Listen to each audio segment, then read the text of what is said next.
This is the live member Q&A, and we're here to answer your questions. And we've got a lot of questions in the queue, which is great. If you have other questions, feel free to ask those as we go along as well, and I'll answer those live. So if for some reason you can't hear me, please feel free to send in a message, but I think we're good to go. So our first question, we'll just go ahead and answer some from the queue. I did say last time that we had a couple of questions that I wanted to address that were still in the queue. And actually, ironically, one of the ones that we wanted to cover last time, we've got another question related as well. So Debbie asked, do you have a suggestion to keep would-be petters away from your person-reactive dog when you're out on walks? I need tips for politely asking people to keep their distance. And then we have a related question from Mickey. That is, I have a new case staying with me for a rescue that is highly human aggressive and moderately dog aggressive. A family down the road was not only still up but outside with her uncontrolled dog in an unfenced yard. I announced to the family, mother and 3 children, to please call their dog. Mom looks my way, says I'm busy, and turns to go inside. How can I handle this without first feeling so angry that they are not respectful enough to a person's request to not allow their dog to approach, but now to ensure that their dog does not get close enough that my dog in training might attack? So both great questions, and I'll answer those kind of in a combo answer. So one thing is that in the moment, you have certain things that you can do, and then also in advance, there are other things you can do. So just like with dog reactivity, as much as we can, we want to try to do stuff in advance that sets up the scenario so that we don't need to react. So in our case, the reaction is needing to ask the person to call their dog or to stop petting or whatever else. So if we can set up some environment so that it makes it less likely, that would be better. So of course, the usual of crossing the street, just looking unapproachable if it's a person. So let's focus on the person reactivity first.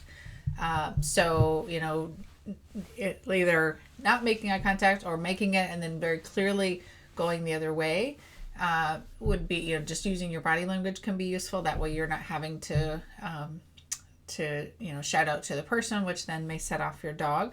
So that's one thing. Having a vest or a t-shirt or something on the dog that says do not pet. So there are different vests out there. The Yellow Dog Project is about basically if the dog has something yellow on it, it means do not approach. So there's different vests that really kind of shout that out, which would be useful. So that's one thing. Moving your dog to the other side. So if you're passing by on a sidewalk, that your dog then is on the outside, so they're less likely to do that, sort of reach down. I know some people will just sort of, as they pass by, will reach down to pet your dog, which, not a good idea, just in case you're one of those people.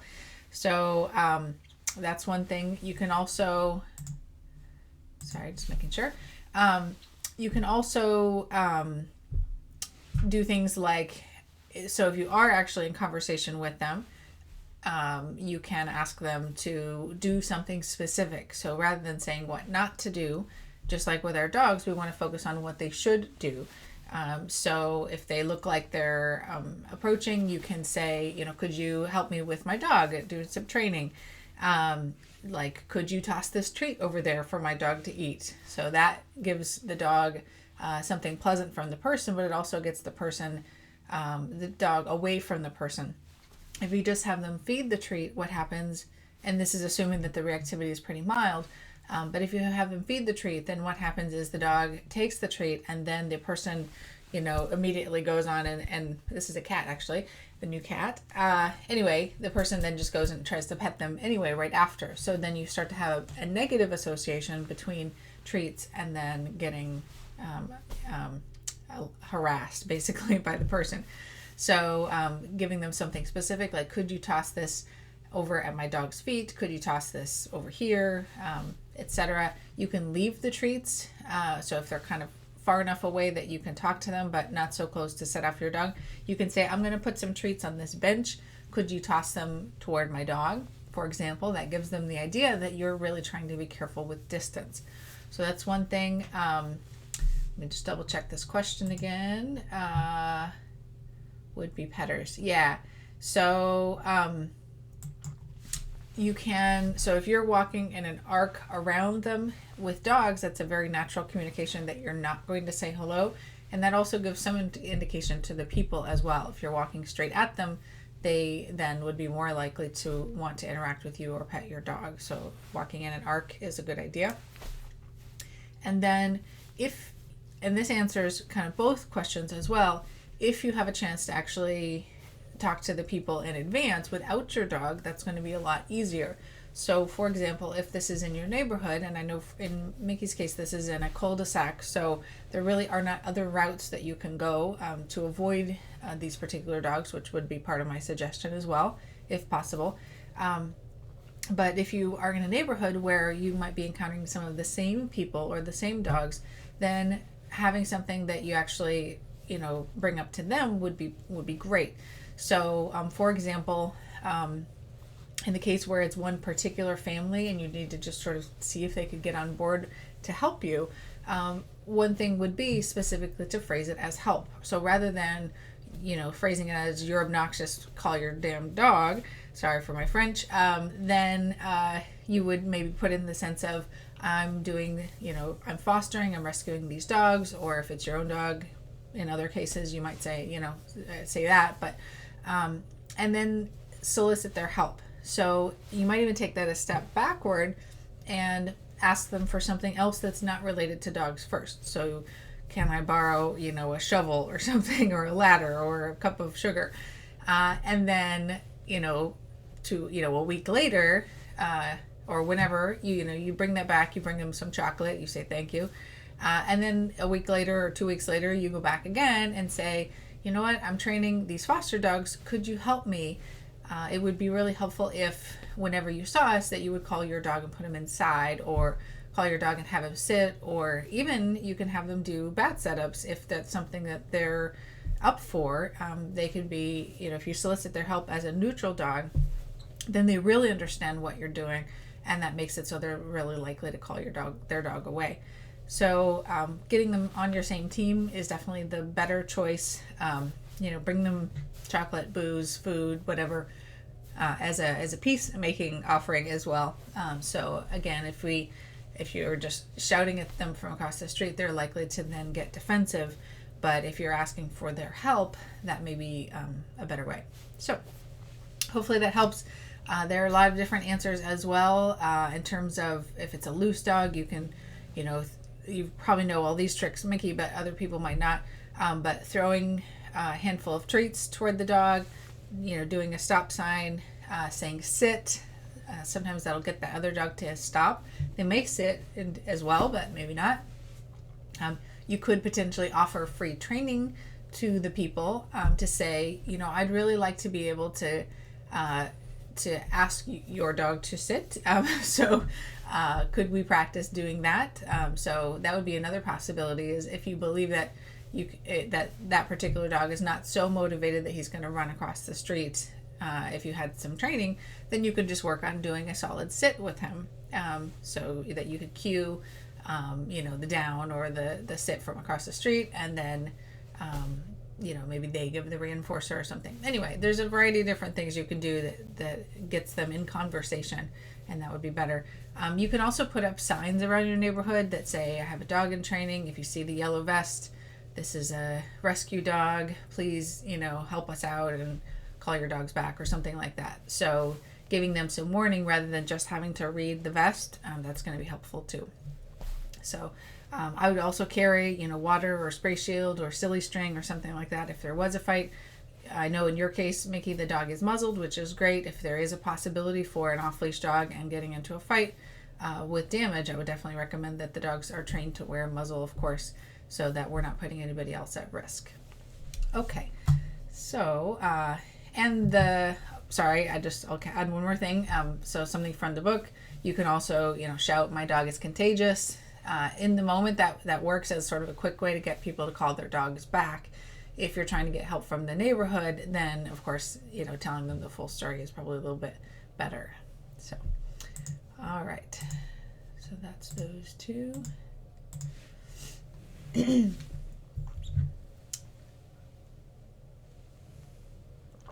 right. next question from Carolyn.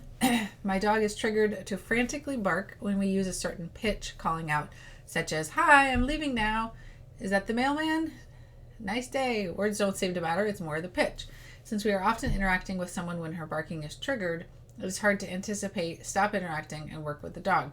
I'm wondering how to better handle this. So, right. And you actually kind of have the answer in there, in the sense that you really do want to stop interacting and work with the dog. Ideally, you would even set up scenarios where she's not reacting, is sort of the ideal moment. So you have a person who is not really the mailman, or you don't even, it sounds like it's just your own voice, so you don't really have to be interacting with someone.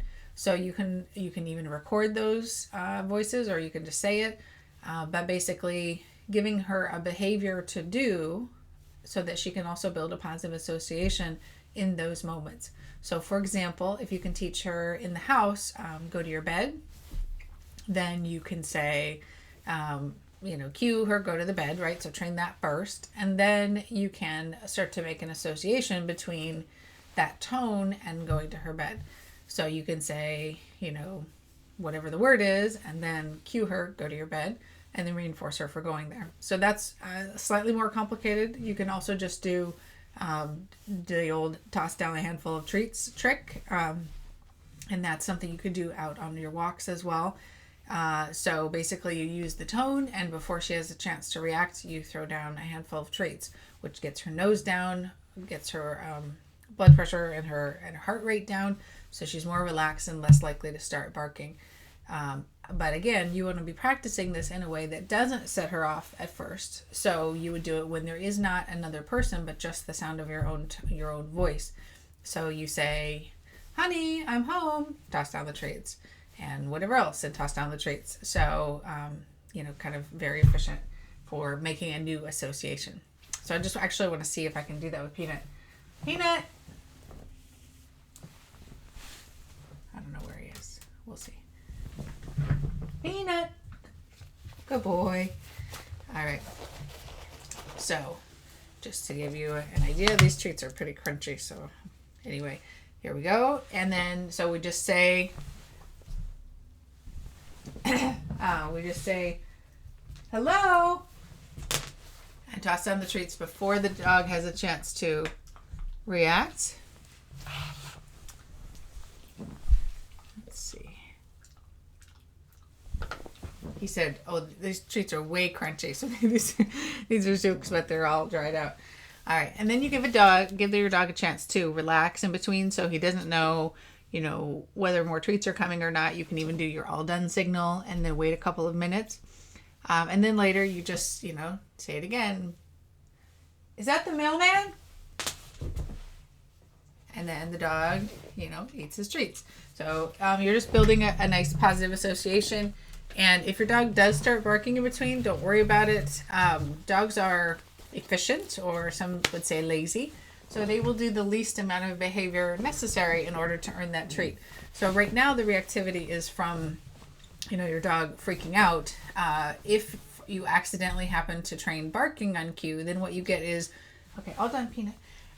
What you get would be, woof, woof, where's my cookie? Not, oh my God, this is the end of the universe. So not a big deal. You can avoid teaching that association by also then making sure to try to catch the dog before he barks most of the time. So just like at first, it's going to be a split second between the words and putting the food down. Do make sure that the words come out first. We tend to move our hands more quickly than we speak. So you want to make sure that the words do come out first, not necessarily the entire phrase, but the start of it and then the food. So we're just using classical conditioning there, or counter conditioning, as you would say. All right. So next question. Thanks, Carolyn. And do feel free to give a follow-up if needed. All right. And this is from Carol. My cat bolts out the door whenever I open it. How do I keep her from dashing out? She's really fast and sneaky. Okay. So yes, cats are fast. That's for sure. So the best way to the best way, to keep your cat in is to a couple of things. One is to give them a reason to stay in, so they're getting their needs met inside. So mental stimulation, things to climb, things to scratch, odors. So you can bring in things for your cat to smell rather than having it just be that they can see stuff outside, but they actually sort of bring in some of the odors from outside if for some reason your cat is not allowed to be outside at all. You can also take your cat out on a leash. So you get a kitty harness with, like a stretchy leash or something, or use your bat leash skills so the cat's not pulling. And then your cat can walk around outside. So make sure it's really well fitted, because cats can escape from those. Otherwise, they're very flexible. But definitely getting the needs met as much as possible. And when you do go outside, then you can train your cat to wait at the door just like you would with a dog. So you say wait, you start to open the door, and if the cat moves toward the door shuts. If the cat does not move toward the door, you can either feed with a treat, which cats are not super keen on as much, or use the opening of the door as the reinforcer for the stationary behavior. And I talked to Beck about this at some point in the forum, but basically, if you want, you can also do some stationing. So before you do any of the going outside stuff, you teach stationing, where the cat jumps up on a platform or, a cat tree that's right by the door, so that you have another chance to get the cat, the cat's less likely to spring from there out the door. They certainly can, but it's going to slow them down and make it less likely. So, but what you do then, when you do go outside, is get the cat up on the station, put the harness on there, open the door. If the cat is waiting, yes, and then the cat can come off and go outside. So the exit to the outside is not specifically right through the door. Another thing is potentially to have like an airlock around your door. So this is also true for dogs that are not yet trained. So you can have like an exercise pen or a baby gate or something around the door area. So you basically have like a moat, right? So you have like a little fence around the door, either on the inside or the outside, so that when you open the door, it's not just right there. There is a product, can't remember the name of it anymore, but there is a product that actually attaches to your door that when you open it, it automatically just does this sort of accordion baby gate. So that's another possibility. It's meant for kids, I think, but no, I can't remember. Anyway, it works. So for me, I wouldn't end up needing it because we've got adults in the house. They just know to not let the cat out or the dog out if we have a new guest. But it's certainly, if you have children or something like that, that might not be as careful with the door, that's a good option because it automatically opens up. So, all right. But the main thing is reinforcing for not bolting is your main answer, and getting the cat's needs met as well. So, all right. Thanks again for being here and for either listening live or watching the recording. I know it's your life is busy, so I appreciate you being here. All right, so this is from Mina. I'm trying to teach my dog Sadie to come, and she does okay if there's not a lot of distractions, but on trails she runs up to other dogs or chases after squirrels and will not come back. What can I do to fix this? All right, so great that you're teaching Sadie to come. So one thing is to make sure that your reinforcer is strong enough relative to the other reinforcers that are already there in the environment. So when she's running away, that behavior is also getting reinforced. And if it's a stronger reinforcer than what you have, you're in trouble. So making sure that you have really good treats when she's out in places that have bigger distractions, and that potentially it's physically impossible for her to run away. So in places where she just isn't trustworthy yet, because she hasn't changed her mind about the balance of reinforcers, then what you do is you have her on a long leash. So that leash can be 20, 30, 40 feet. You can use the bat leash skills as a way to be able to gather in the loops and all that stuff. But definitely you would want to make sure that she just can't go running off and reinforcing herself for behavior that you don't like. So other thing is making sure then to call her at times when you think it will work, and make sure you have a really good reinforcer. So for example, if there is a squirrel that's in a tree and your dog sees the squirrel, then right in the middle of all that barking, or if she's sprinting after it, might not be the right time to call her because she's not likely to come. But if she, let's say she's on a leash and you do a slow stop and then you can see that she's relaxed a little bit, that's a good time to call her.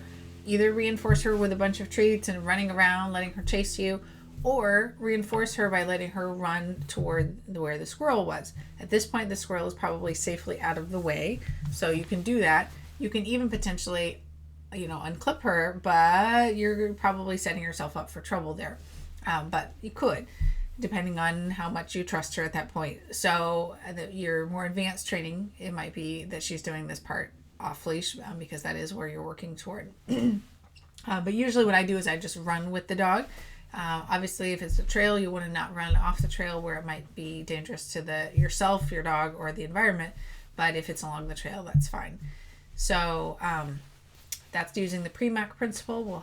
We either do have or we will have a video on that. And so other things like using something that's an equivalent reinforcer. So if she's running up to go chase squirrels, then giving her just like a treat in the mouth isn't going to be nearly as exciting as if she comes back to you and you play with a whippet toy or something. So which is like a toy on a stick with a rope. You can take just your regular leash, and even especially like if you even have the long line, your end can have a toy attached to it. So when she comes back to you, then you can chase around after the toy. So that's one way to keep her focus, give the reinforcer that you have a boost. If you're just using regular treats, you can toss them, so she has to go catch them or go find them. That's going to be more interesting as well. So, and then making sure to just, practice in a lot of different environments that build up to the distraction level that you're trying to work in. So it says also that she's running up to other dogs.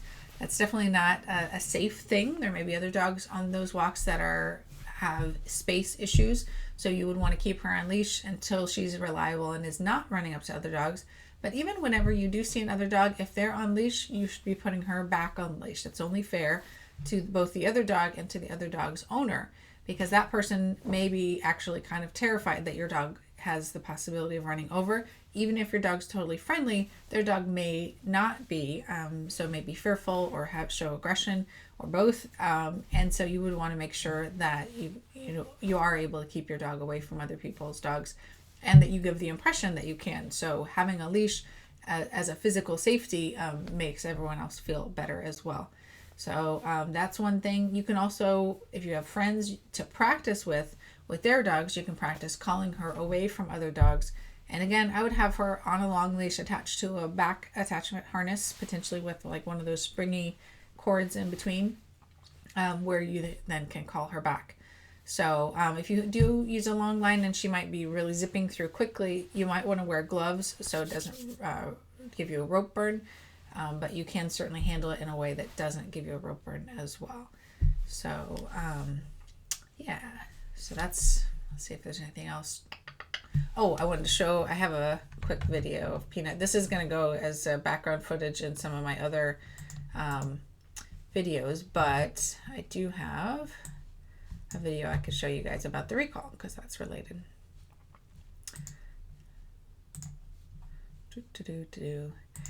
So this is a video that I shot when I was just the other day out doing some training with Peanut. And one thing that is really useful for your dog is sometimes they won't do a recall, but they will actually do a stay instead. So practicing, a sit, stay, or just even a stay, wait from a distance is really useful. I was practicing a sit, stay with a recall. Most of the time when you do your sit, stay, you want to go back to the dog to give a reinforcer rather than having them run up to you. But I'll give you this version first. Whoops, you can't see it. Hold on. Sorry, I should have given you some of the screen. All right, here we go. So this is Peanut the other day. Peanut, sit. Stay. Okay, come. What a good boy. What a good boy. Good job. Good job. Notice here that at the end, I also give him several reinforcers. So rather than just coming up to me and getting one treat, he comes up and then he's enjoying the moment with me. So if you're with a younger dog especially, you'd want to do something like this where you're giving reinforcement for staying in the area with you rather than just, coming and doing a drive-by, getting their treat and then running away. Here's another one.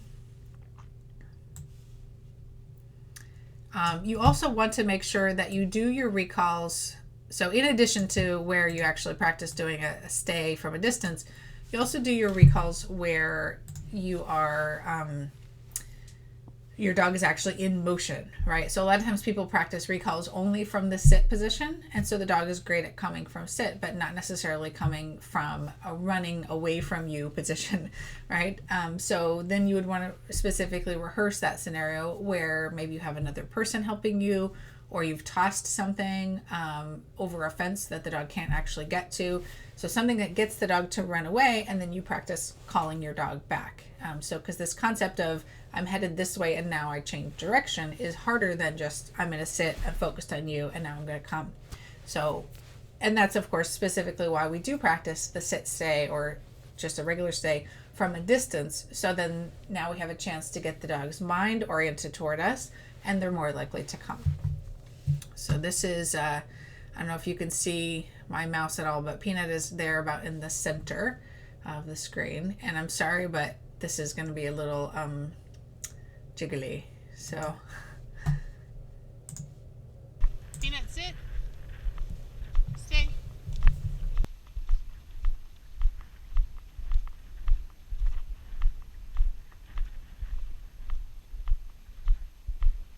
I don't want you running down the hill with your... So notice that when I'm going back to him, I'm not just walking in a straight line. I'm using a polite approach toward a dog. I could walk in a straight line, but it's more polite to him that I'm walking in an arc.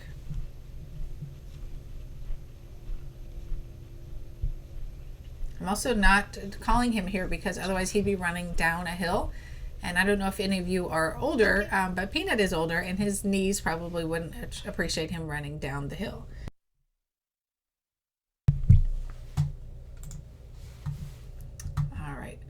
So, but definitely rehearsing, it takes, thousands of, it's probably an overestimate, but lots of rehearsals for your dog to be able to come easily and have it be automatic. So definitely make sure that you are giving your dog lots and lots of rehearsals and lots of reinforcers that can compete with the environment that's out there. All right. So we've got just about 2 minutes left. Let's see. I can address this next one a little bit, and we'll probably finish this up next time as well. So, actually, let me just read this question, and then I'll also talk about what's happening next week as well. So this is from Jan. I have 2 Westies, male and female, 5 years old. I've had the boy for 3 years and the girl her whole life. When they are out at the fence and someone goes by, they both bark, and then he turns to her and attacks her. What can I do?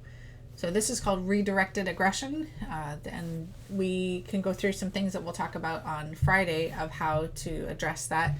Redirected aggression is fairly common, but it doesn't mean that it has to keep happening. So we'll definitely address that on Friday. One thing that I want to announce now is that because I'm doing the seminar in Germany this next week, so I'll be leaving on Sunday on Mother's Day to go to that, and so Carly will be covering for me on Tuesday. There will be no Q&A the Friday after that, so that's the 11th is when, or the 12th is when Carly's coming, and then whatever Friday that is, there will be no session. The next Tuesday after that, Carly will be there again, and then I'll be back to do our Q&As at that point. So you'll get to have Carly Lawyer twice. She's amazing. She teaches my 2-day BAT seminars. And so that's a good option for answering possibly even some of the same questions you've asked before to get a new take on it. So I will see you guys on Friday and have a great rest of your week. Thank you.